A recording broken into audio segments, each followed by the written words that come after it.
au terme d'une recherche que j'ai conduite à propos de l'aliénation parentale, qui a été publiée, qui est disponible en ligne.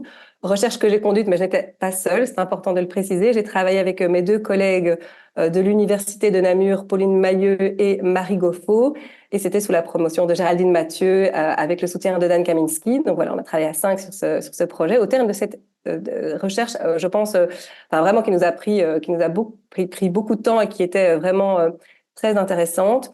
On a vraiment pu mettre en évidence que l'aliénation parentale est un concept inopérant. Et ce constat, on l'a formulé, je pourrais dire au terme de trois méthodologies qu'on a mises en œuvre. D'une part, l'étude de la littérature. Alors, il y a plusieurs courants. Certains courants, ils sont favorables, d'autres, ils sont défavorables. Mais les courants défavorables proposaient des arguments qui nous paraissaient vraiment importants. La position des organes de protection en matière de droits humains, spécialement en matière de droits des femmes, est très claire, recommande de ne plus mobiliser le syndrome d'aliénation parentale, l'aliénation parentale comme concept ou tout synonyme. Je reviendrai là-dessus dans un tout petit instant. Ainsi que l'enquête de terrain qu'on a pu mener en communauté française. Donc, on a rencontré toute une série d'acteurs de la justice, de l'aide à la jeunesse, de la protection de la jeunesse, du monde associatif et également des chercheurs. Et au terme de cette enquête empirique que nous avons conduite, donc une recherche qualitative, il est apparu également que c'était un concept inopérant. Alors, juste en un tout petit mot, l'aliénation parentale, c'est un concept, et là, je vais reprendre la définition du rapport que j'ai sous les yeux ici. Donc, dans une première compréhension, et bon, évidemment, comme nous, on plaide pour l'abandon, c'est toujours compliqué de définir une notion qu'on propose d'abandonner. L'aliénation parentale peut être entendue comme des actes délibérés ou involontaires de la part d'un parent qui vont conduire un enfant à rejeter l'autre parent de façon injustifiée. Donc, un enfant rejette un parent à cause d'actes ou volontaires ou involontaires de l'autre parent et on ne comprend pas pourquoi il y a ce rejet. Ça, c'est une compréhension de l'aliénation parentale. Alors, par rapport à l'aliénation parentale, il est important de bien comprendre qu'elle va essentiellement être mobilisée dans le cas des séparations familiales. Et donc, une séparation familiale, c'est quand deux parents séparent, une séparation ou un divorce. Mais il est important de comprendre qu'il y a deux contextes très différents. Et l'aliénation parentale va venir mettre du flou sur ces deux contextes-là. C'est-à-dire que les parents peuvent se séparer et être dans un très haut conflit familial. Donc, c'est vraiment dur, quoi. Le conflit est vraiment très élevé entre les parents, mais ils sont sur pied d'égalité. Il n'y a pas de violence, il n'y a pas d'emprise, il n'y a pas de contrôle coercitif.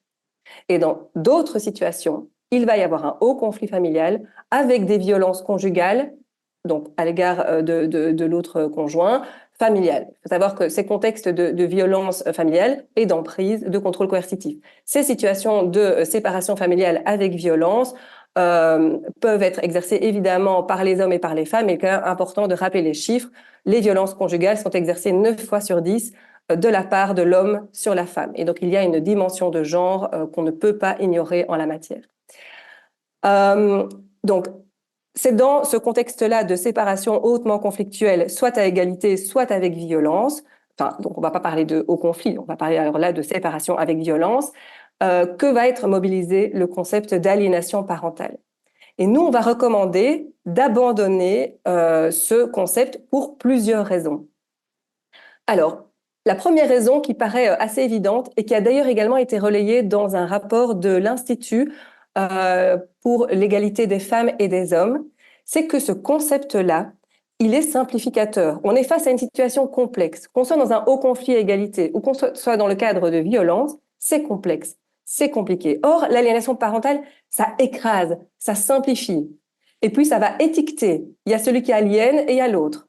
Ça va stigmatiser, ça va disqualifier. Donc, c'est un concept qui simplifie tout, qui étiquette, qui n'est absolument pas utile parce qu'il ne va pas aider à résoudre le problème, puisque bien sûr, il va falloir travailler dans les deux contextes, il va falloir mettre au travail, et l'aliénation parentale ne va aider en rien. Évidemment, c'est pour ça qu'il a eu un certain succès à un moment donné, c'est parce que c'est un concept facile pour aborder une problématique complexe, mais du coup, ça n'y répond pas pertinemment.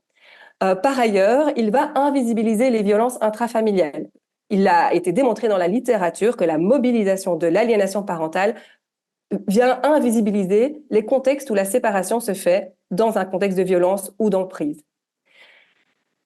Il va priver les victimes de violence et les enfants de parole. C'est-à-dire que comme on considère que l'enfant est aliéné, on va le silencier, pour reprendre l'expression utilisée par la coordination des ONG en droit de l'enfant qui a travaillé sur le sujet. Donc les enfants sont silenciés, c'est-à-dire qu'on leur coupe la parole.